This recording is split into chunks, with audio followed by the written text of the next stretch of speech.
Welcome to Timeless Chronicles, 11 horrifying and extremely dangerous circus attractions from history.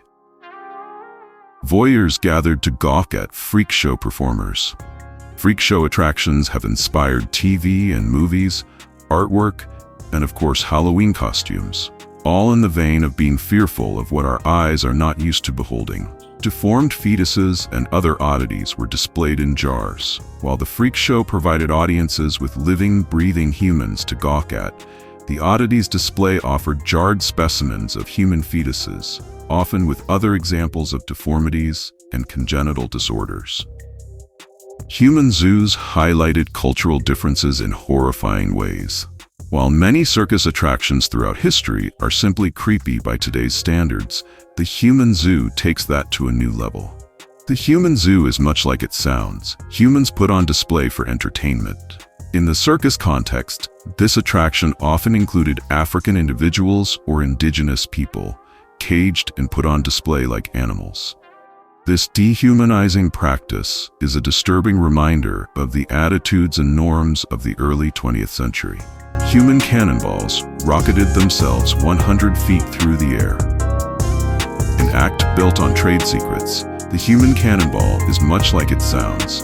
A human maneuvers themselves into a cannon and then is shot through the air, hopefully culminating in a safe landing over 100 feet away. Tightrope walking could be a deadly endeavor. First devised by the ancient Greeks, tightrope walking became common in circus shows and included such mayhem as the flying walendas. Acrobats performed intricate and dangerous tricks 50 feet above the ground. In the early 20th century, acrobats performed astounding aerial stunts. The reported queen of aerial gymnasts, Lillian Leitzel, performed feats 50 feet above the ground.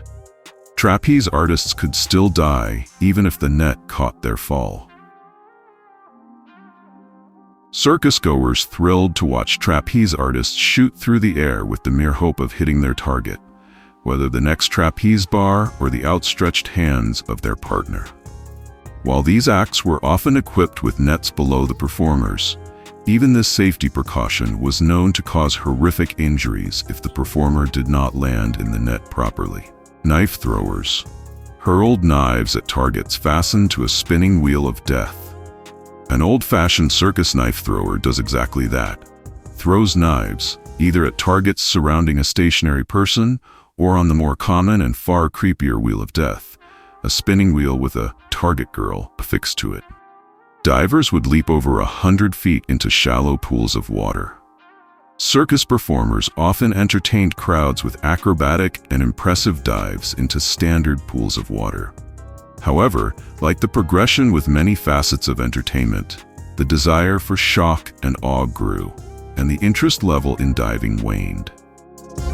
Strongmen and women could lift over 1,000 pounds. Strongmen were a circus mainstay, and despite the common misnomer, strong women were also included in this attraction, with some even utilizing men as their weight of choice. Sword swallowers performed risky feats with knives, fire, and even snakes. Sword swallowers assert that the learning curve is high, but once trained, swallowing sharp objects becomes like second nature.